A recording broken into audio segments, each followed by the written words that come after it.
start today's discussion. So the plan for today is, of course, we're going to wrap up chapter 3. We're going to go through, continue our examples on example analysis on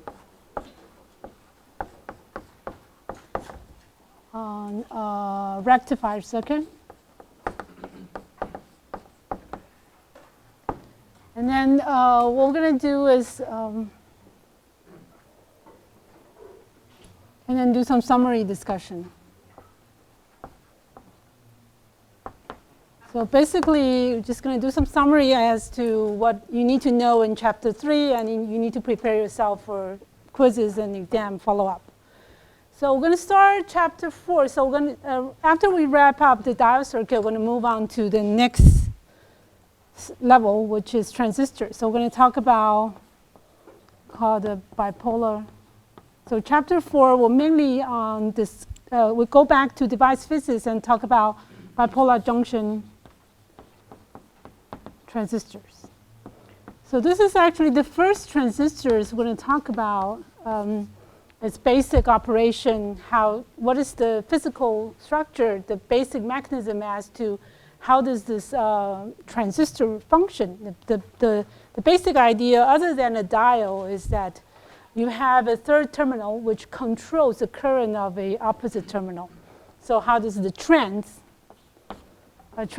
transistor is actually transmitting the signal to control resistance. So we're going to talk about how this is being done with a bipolar junction, meaning double junctions in double PN junction structures. So this is basically what we're going to go through for today. So, oh, yeah, I forgot. Okay, so what I want to do is that I want to correct some of the mistake I made in last week's discussion. So remember we talked about, I wanted to talk about the analysis of ripple voltage.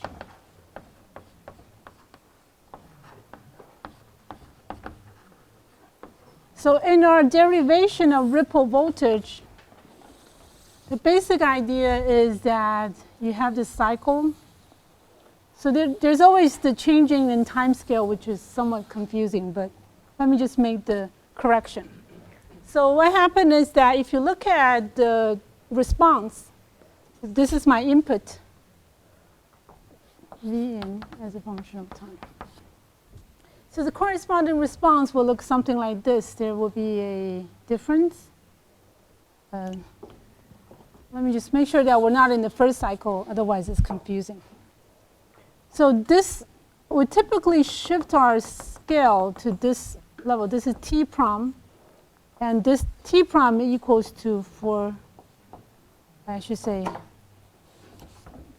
I'm shifting scale to T prom. So T prom should be T minus 1/4 of a cycle. I used half. It's supposed to be 1/4 of a cycle.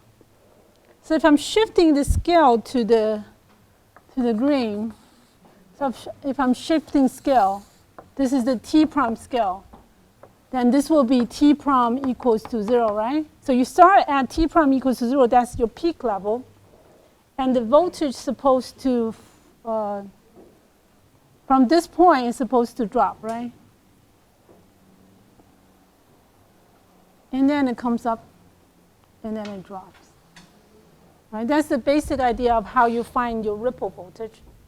So I just want to make the correction that the peak point should be T equals to 1/4 of a cycle. And the second will be T equals to another, 1 plus, okay? Just to be clear.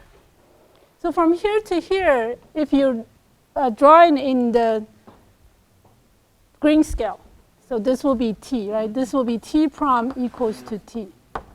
Okay, let me summarize as to what we did in terms of approximation. How do we determine?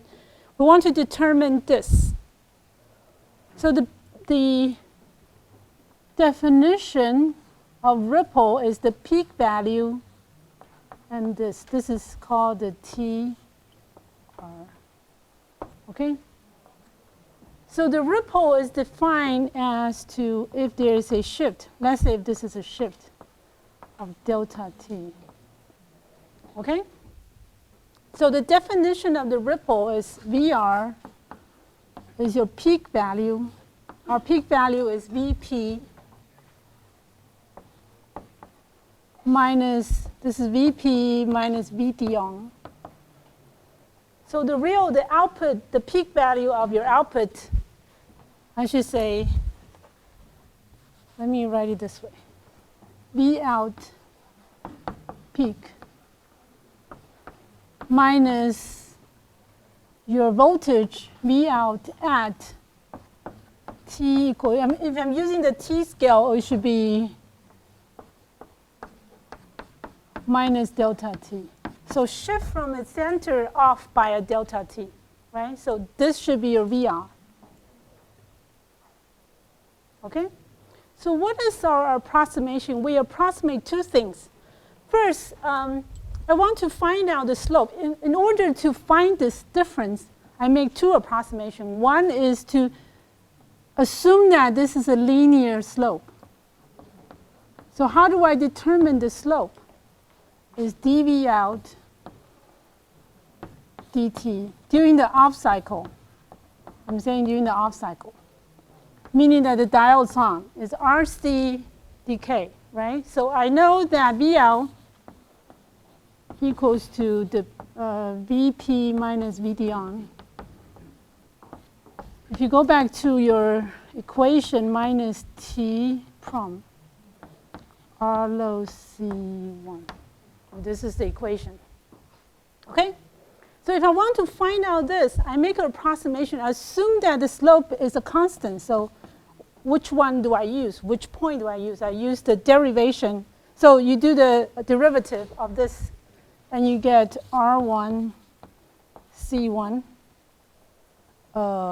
VP minus VD on. That's your slope. And exponential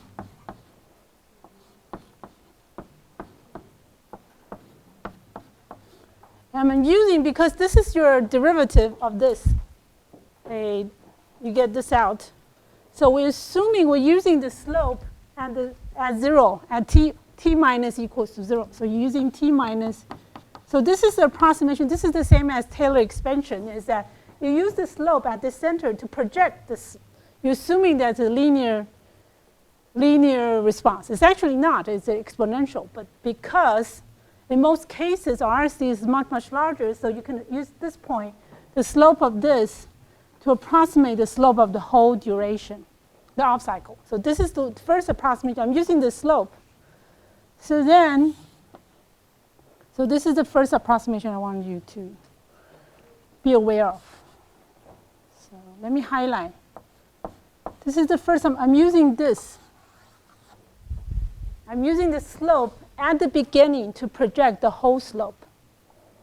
So that will give me, so if this is the case, I'm using T prom to project my slope. So I'm assuming that V out, this should be equal because I didn't approximate, it's fine. So I'm just putting 0 in, so you get the slope, which is R load C1 VP minus VD. Okay? So this is how I get the slope. And once you have the slope, how do you project? I'm simply using the slope and times the duration.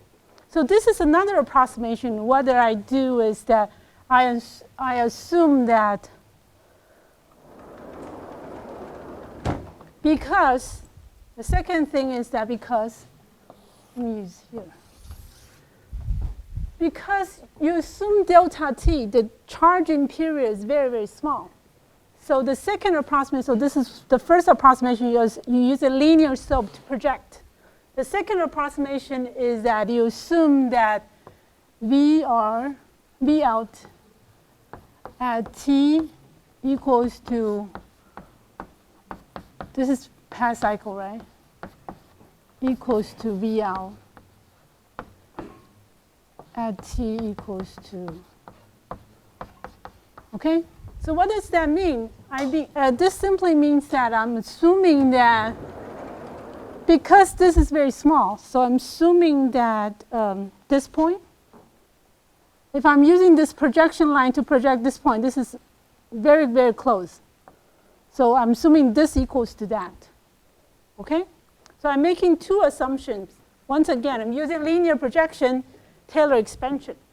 The second thing is I'm using just the linear projection to project my VR.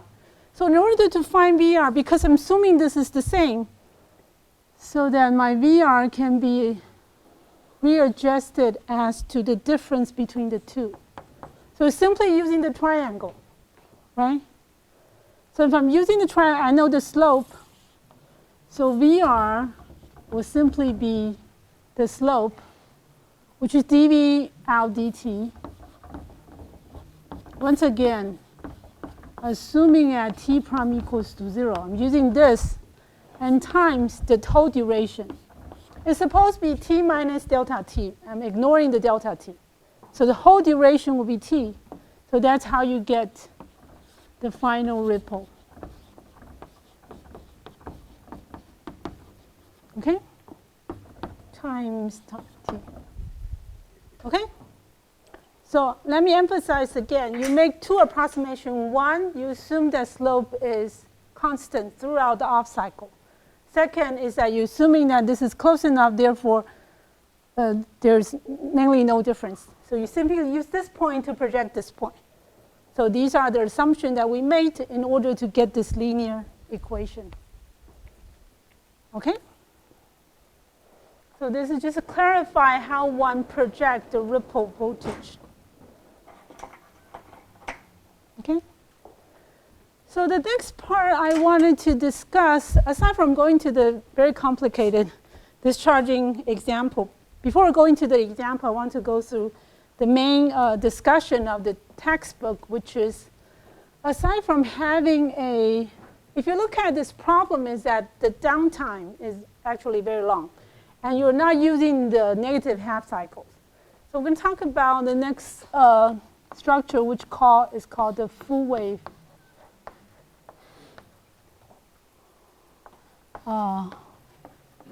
rectifier.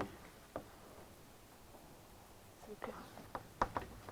So the basic idea is now, if I'm having a half wave rectifying circuit, what happens is that if this is my input, once again, the corresponding output only uses the half of the cycle. So you only come, and the downtime is more than 50%, remember? This is the half wave response. So you're actually wasting the other half, even though it's in reverse. But how do we actually reconstruct our structure to use a full wave? So if you look at a half wave rectifying circuit, this is V out and V in, the relationship between V out, V in. So if I plot this, the transfer function will look something like this. This is my input. This is output. There will be an offset. And the transfer response will look something like this. Okay? So what if I can use the other half by twisting around? So if I can construct a circuit, a diode circuit, which will give me a transfer function look something more like this. So the positive cycle is still the same, but what I actually want is something more like this. If I can construct something more like this, not necessarily VDM, but there's a current voltage anyway. So if you think about it, the way to visualize this transfer function is that if you're ever looking at a curve like this, what happens is that your input is actually coming in the time scale in this scale. So you can plot it this way. If I'm plotting V in as a function of time, so I'm doing a scale down here, you will expect that once it's positive, there's a cut-in. So this half will pass. Okay? Once it passes, there's a dead zone in between, and this half will pass. So if I have the transfer function like that shown in orange, I should be able to get a response more like this. So in the time scale, your VL as a function of time will look something like this. There will still be some dead zone in between, but the response will look something more like this. It will be dead, but will actually come in every half cycle. Okay? So the frequency will then be more frequent. So the peak between this and this is 1 day, the whole period. But if I'm doing the half cycle, I can replenish my tank every half day, every half cycle. So the main point of having a full wave rectifier is then you can reduce your charging frequency, increase charging frequency, reduce your downtime, so that I don't need a larger tank to maintain a stable output. So the basic idea is how do we achieve this?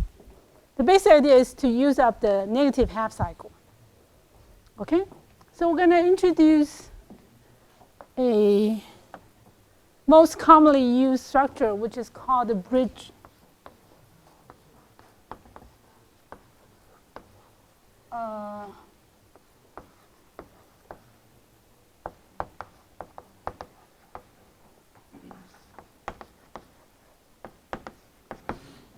Yes? There's something missing? Okay, so the bridge rectifying circuit, the basic idea is that you direct the reverse current, the reverse part, negative part, into the same load. So let's look at its basic operation as a circuit schematic, the basic operation scheme. So you think about it, I have the diode which would then direct the current. If it's a positive current, I want it to flow through this direction. And in between, I'm setting up a bridge. Okay, let me just make sure that I got it right. So what's the color? Yeah. So I'm having the loading resistor right inside. This is the load. You can add the capacitor within. I'm just going to use this example just to show how the bridge circuit works. So you have this, and then this would then connect it to the input, AC input. This will be my AC input, right? Full wave input. And then I'm bridging it in a other direction. So I'm using green. So if the current's coming in, I'm just going to make sure that if it's positive, there's a current flowing, using 1. The current will be flowing in this direction. The diode will be on, the current will be flowing in this direction. And then you would then, this would then show the current flow in the positive direction. So current flow.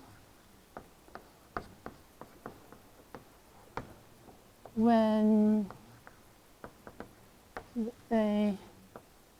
being make both diodes turn on, so it needs 2 VD on instead of 1. So you have a little more overhead because you need to turn on 2 diodes in series. Okay, so D1, let's say this is D1, this is D2. So for the positive cycle, D1, D2 is on. So how do we make sure that the current's flowing the same direction when it's negative cycle? So you need to direct the current. So the way to do this is that when it's negative, you want to have a pathway goes like this. The current goes, the green will be, and then it goes like that. Just want to make sure that I didn't Okay? So the green path just gives us another current direction. It will go, if it's negative, if V is negative, your current is flowing from here, going here. There's no way, you cannot go up D1 because it's reverse. Therefore, it has to go through this and then twist around. So that's the current flow. So the green path will provide current flow when V in is negative minus 2V dm. So in positive cycle, what happened? This is in positive cycle. During positive cycle. The other will be negative cycle. The green will be the negative cycle.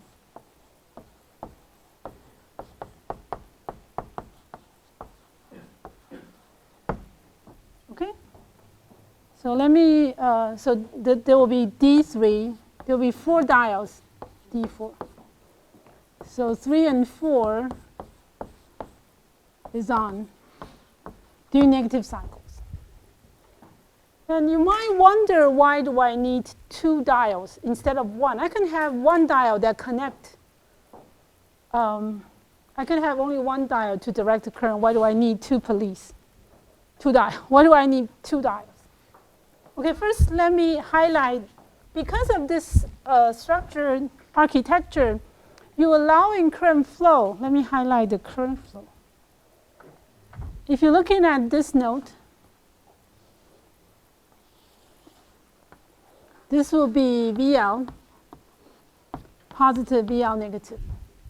So my positive and negative VL will always, even it's in positive domain, the current flow is this, from high to low. But the green is also from high to low.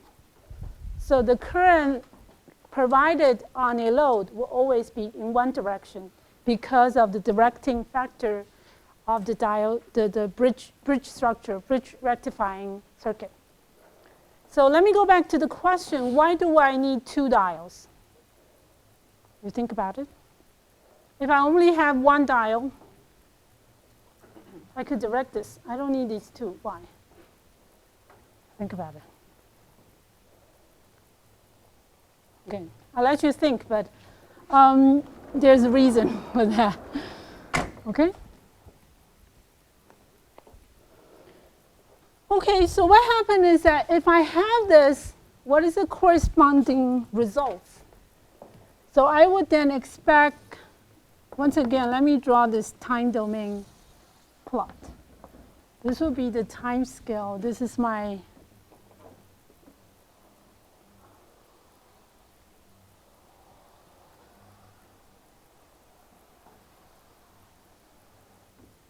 okay, so if this is my input, I ask you, if I give you this bridge rectifying circuit, you should be able to construct its output response. So this V as a function of time.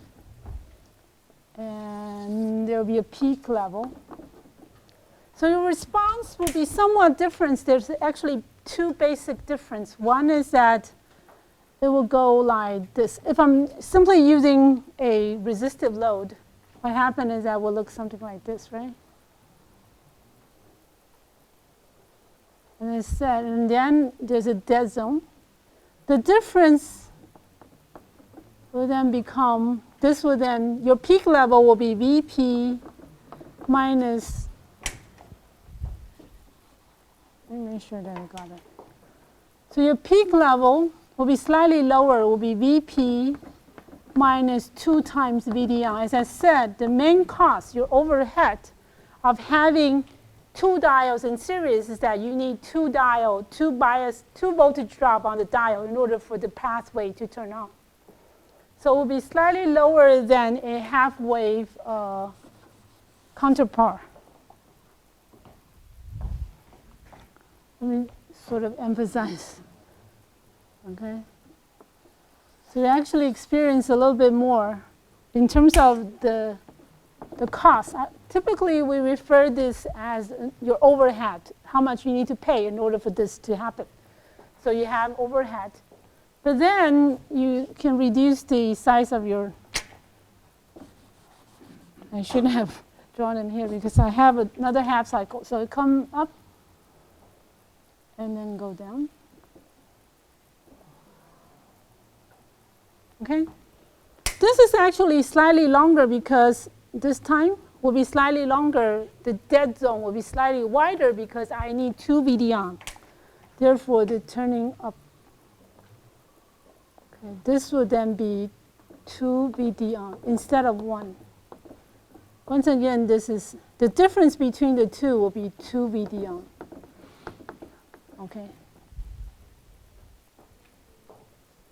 So the delta T, we talk about the half cycle, will be slightly, the dead zone will be slightly wider because I need 2 VD-on for this to turn on.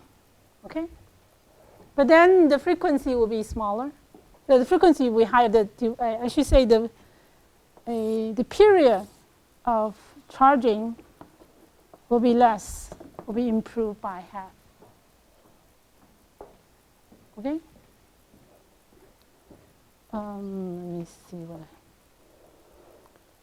so if connecting this typically takes a while to draw it, but let me just do it. So if I'm doing it, I'm drawing this once again.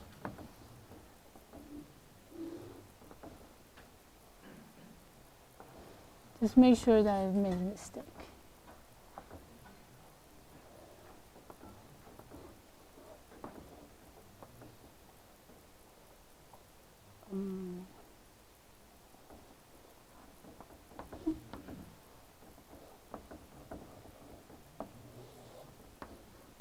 Okay, let's say this is my input.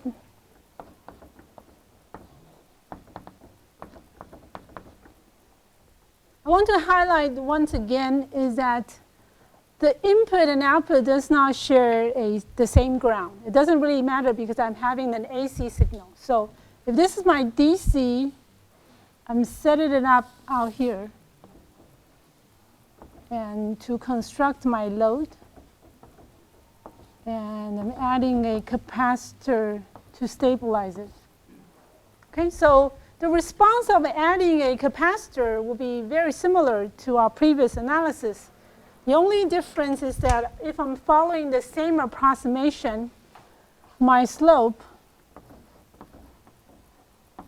once again, the slope during downtime will be the same. Slight correction, let me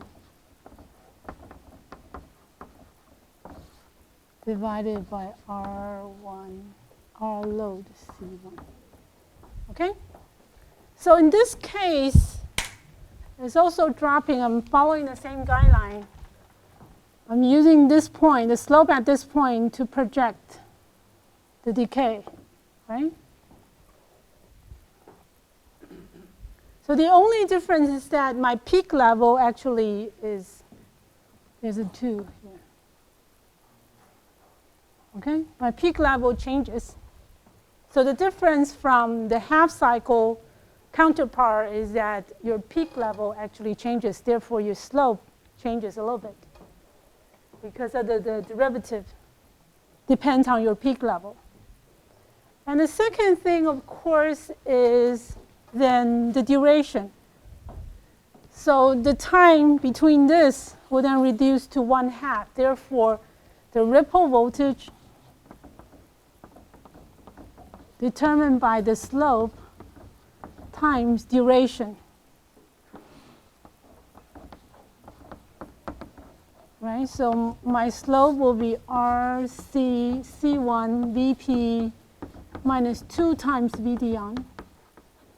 The duration, I'm using only half the cycle, so it's 1/2. Okay? So if you're using a full wave rectifying, the 2 correction term is this. Let me highlight it. The main difference is that you're adding 2 and determine your peak level, which will project your slope. and the other is, of course, the cycle. It's coming twice a day, therefore.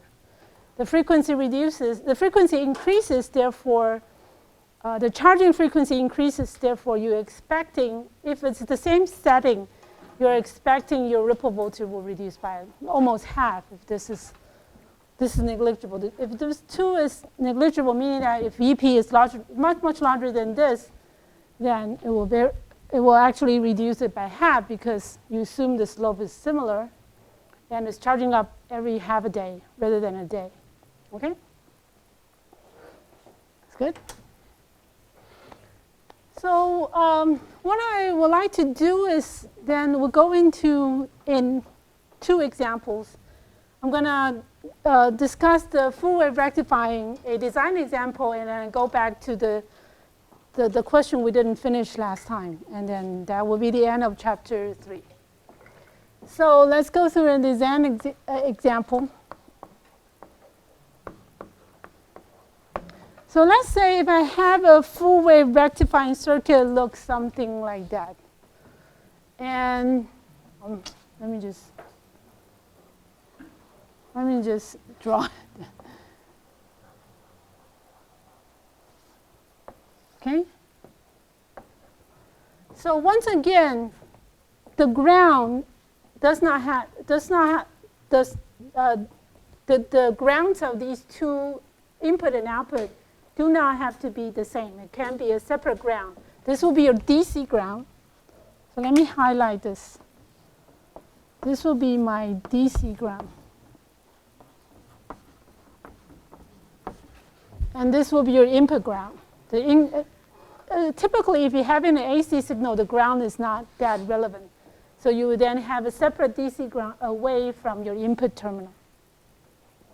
So I have this, if I ask you to design a full wave rectifying circuit, so this will be my input. It will then connect it to the bridge. Let me make sure I get it right.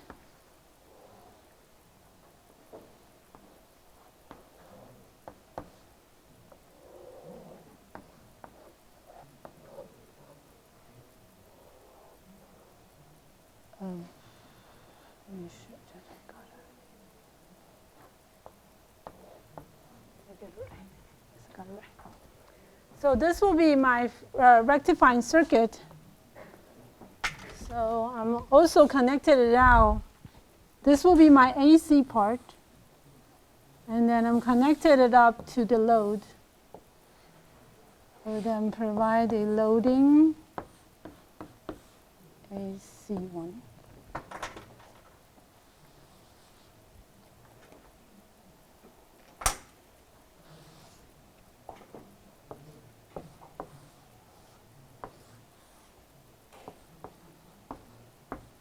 It will then connect to a battery charger. Okay?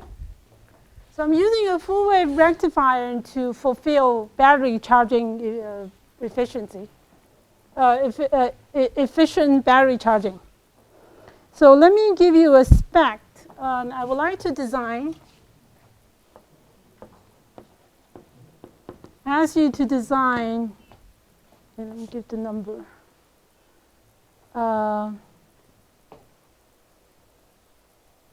Design this full wave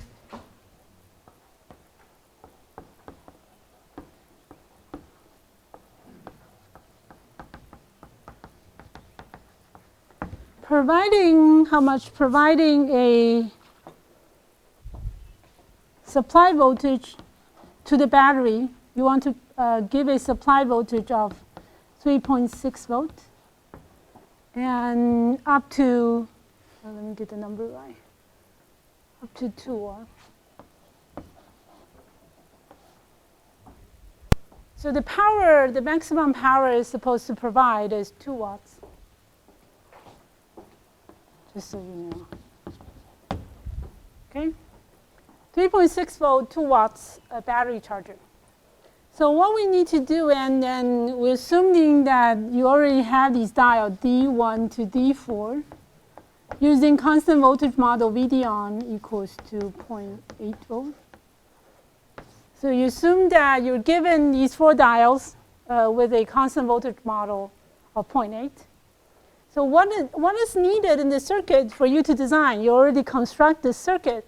So there's only 2 things you need to do is that. Let me first give you the input. The input is 170 volt peak to peak, 60 hertz. It's coming from your outlet. This is VP. VP is 170, 60 hertz input. So there's actually 2 parameters you need to determine.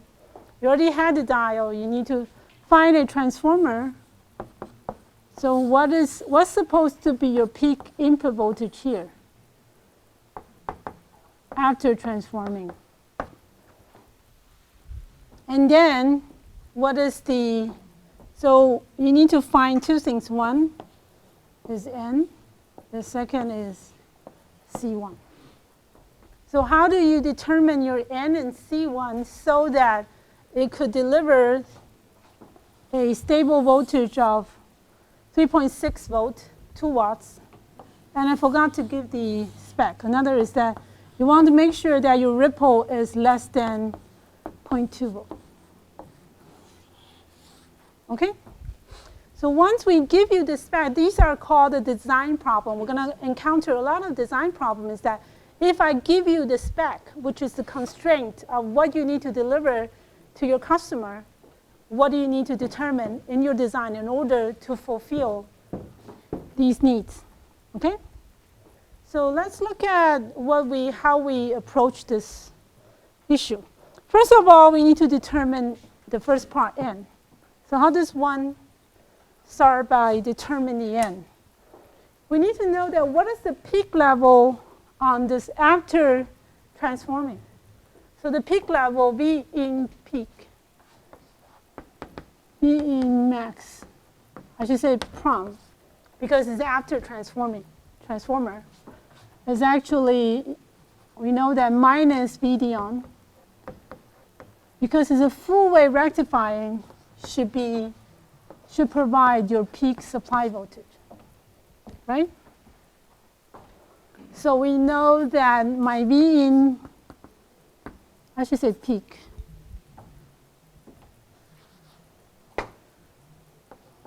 so that it will be more consistent. So my V in peak level should equals to 3.6 volt plus 1.6 volt.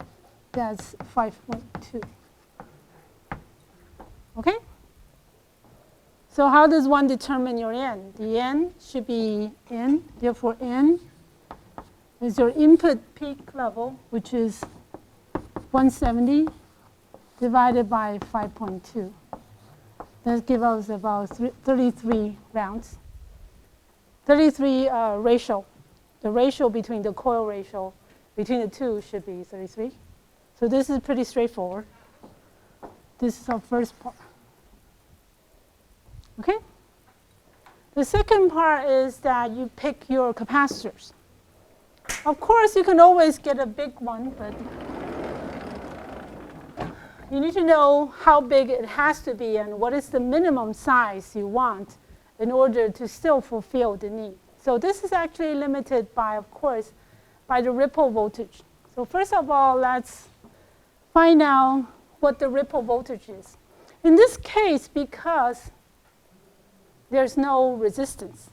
So this is always the problem with, if I'm giving you this in an exam, it's always very confusing to students because if you look at this equation, you need R load. But there's no R load in this design problem. So how do we approach this to estimate what is the ripple voltage? So as I said, in most applications, your battery charger has the maximum delivering power is 2 watts. So this will be Vs times your loading current. So 2 watts. So your loading current will be 2 divided by 3.6. And this will give you somewhere around, This means that for the battery charger, it would take in 0.55 amp of current in order to deliver 2 watts to the charger. So we know that your circuit will look something more like the loading. Instead of having a resistive load, you have a capacitive, a constant current source load. So your load will something more like this. C1, the example that we use. Okay? So if during the down cycle, what happened is that you don't actually need to consider the diode is off. So when it's during the down cycle meaning that the diodes are D1 to D4 are all off. So during this cycle, between here, let me label, this is T equals to 1/4. This is T equals to 1/3. This is the down cycle when you're using up your tank, right? So between this, the down cycle, which is between T,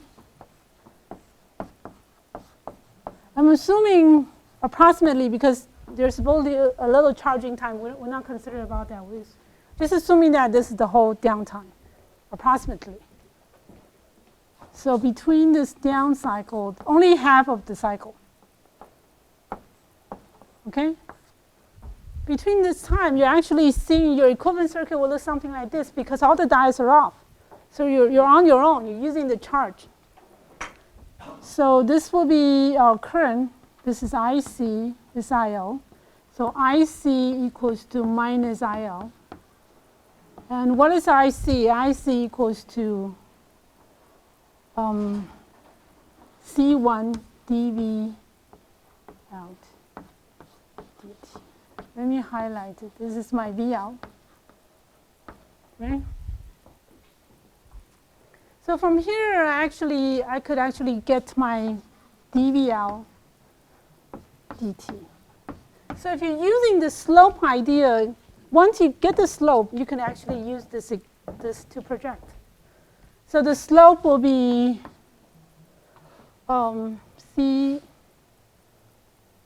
dV out dt will be minus I load divided by C1, right? And we know that this will then, what is your constraint on the slope? So the slope will then dVL dt times, we're using the slope, times the period, the off time period, should be, this is the slope. Once again, if you're using that projection, that's the slope times your base, the time of the downtime, the total downtime. This will then project the VR. Okay? Right? If I'm redrawing this slope, actually, so this will be point. Let me rephrase this. So your slope, because it's a negative slope, if you look at the slope itself, VL over dVt should equals to the base, which is 1/2, and this is the VR. This is the difference in R. So this also defines the slope, right? Base is time. This is the difference, drop in voltage. So that's how you get this. Okay? And because this has to be smaller than 0.2, right? So then I will have my constraint. I have 1/2 the cycle times I load C1 smaller than 0.2, right? So then I will get, once I know the time, or you could use 2 times. This will be actually, because we already have 60 hertz, so I don't actually have the period. So it will be 1 over T will be 1 over 2F times I low. I know my I low is 0.55 amp. C1 should be smaller than 0.2. So I got all the numbers. The frequency is 60. This is 60 hertz. So you simply insert all the numbers, and then you should be able to get the limitation on C1. Therefore, C1 has to be larger than 23 millifarad. Okay? This is a large tank. Typically, what you have on the integrated circuits, if you get picofarad, that's picofarad per micron square. So if you draw a very large area, you get picofarad. This is microfarad, so you need to get the big things. If you open up your computer, you see the big tanks. These are the big tanks. Okay? But we'll just go through this to allow you to get a sense as to if you are presented with a problem like this, a design problem, what are the approaches and what are the steps allow you to project. So once again, I want you to, rather than having these equations, of course, if you have the equation, just plug in the numbers and get to the answer, such as ripple voltage. But if you have these non-typical setting, meaning that you have a current source, then you need to go back to the basic projection as to how does one emphasize or how does one analyze the drop in voltage, and how does that link to your voltage difference, a ripple voltage, and what are the all those constraints. Okay? So I think that's probably what I would like to cover for now on chapter 2. Is there any other questions? I was thinking about whether to go through that question that we discussed, but let's end it here, and then if you're interested in that question and determine the peak currents of diodes, I could provide you with the answers. Okay? 好，那我们就先休息10分钟。我刚刚本来一直想要讲上礼拜的那个问题，可是我后来发现那个问题其实有点难，所以有点复杂，不是难啦，就是有点复杂，那要算起来有点复杂，所以如果大家有兴趣，可以来跟我要那个怎么算。那可是呢，就是只是给大家一个 concept as to 在 diode circuit 的设计上面你会关心。我等一下会做一个 summary， 就是说，actually we do have. Let me do a summary so we can start on chapter 4.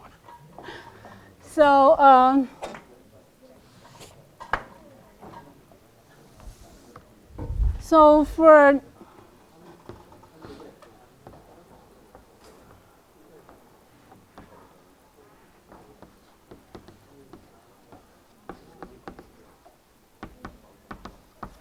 the key in diode circuit which you need to know is, let me wrap it up with a summary.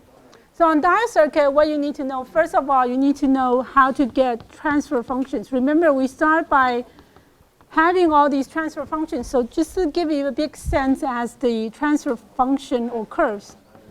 So you should be able to draw your own transfer function either by equation or by graphical tools. So in drawing these transfer functional curves, you need to find out the turning points. Where the turning points are is typically the on-off of diodes. So turning point is typically determined by the on-off of diode. So in the discussion of diode circuit, we typically use the BDR, the constant voltage model, and use that to get a bigger sense as the transfer function and the transfer curves. The second important thing is that you need to know the small signal model.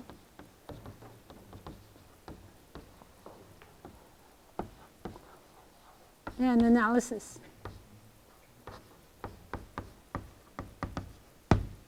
Okay? And of course, in terms of application, there's basically three types of circuit. One is the limiter circuit we talked about. And then there's the filter type of circuit, which will filter, provide a dead zone. And there's the last one is, of course, the rectifier. As I said, for limiter, you do this. You have diodes in, this is for protection, mostly for protection. And then if you have simply a diode, like this. I actually did talk about this. If you have this, it will filter out smaller signals, only allowing if signal exceeding to a certain level to pass. And then, of course, rectifying circuit will simply be something like this. Okay? So they have different specs and requirements. Let me borrow a few minutes just to emphasize as to what are the concerns when you're designing, especially the rectifying circuits. For rectifying circuit,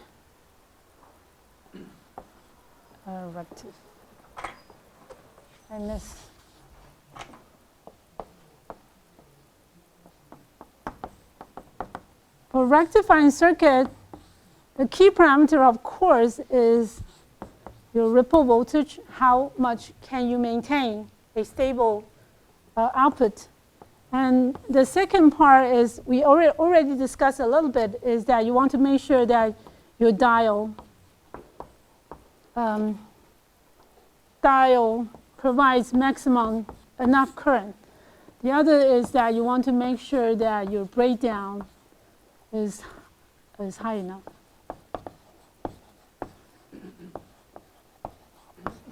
So because the diode in full wave rectifying circuit is not that bad because I have two diodes to sustain the reverse bias voltage. For the half wave, you actually have, if you think about it, I actually didn't talk about it too much, but the thing you need to talk about, one is that, as I said, you want to make sure the output is as stable as possible. That's the ripple part. The other is that we talked about the maximum charging current. You want to make sure that the diode has large enough cross-section in order to provide as much of current for the charging up period for this period. The other thing is that if you think about it, I didn't actually have time. If you actually think about it, if I ask you this question, you should be able to analyze it. Is that what is the maximum voltage, reverse bias voltage dropping on this diode? If I'm having the half-wave rectifying circuit, so the way to think about this is that if it's dropping at a slope, where is your peak diode voltage? The most negative voltage is actually here because my input, remember your diode voltage VD, this is my half-wave rectifying circuit. Once again,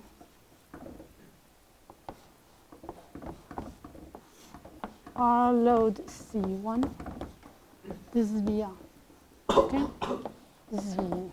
So the diode voltage VD is either when it turns on, it's VD on. When it's off, VD equals to V in minus V out. So when is the largest difference between the two happens at this, at VD, I should say reverse maximum happens at T equals to, in this case, will be, okay? I don't know if you get this. It will actually happen at this because your voltage at the output and input will go to the most negative, and this will remain relatively high because of your tank, right? So there's a biggest voltage drop between these two will be somewhere around VP minus VD on. So you want to make sure that I don't have enough space. So the difference between the two, the maximum difference between the two This will be VP, twice the VP minus VDR. So you want to make sure that your diode can sustain up to this voltage. For example, if I'm having my VP as 10 volt coming in, this will be about 19 volts or something. You want to make sure that your diode can sustain 19 volt without breaking down, because this is the reverse bias, maximum reverse bias voltage applied on the diode. Sorry, I think I talked too much. But then, so these are the key components you need to be considered, aside from picking the capacitor to make your ripple low enough. In a diode, you want to make sure that it's wide enough to provide current and it could sustain reverse bias to sustain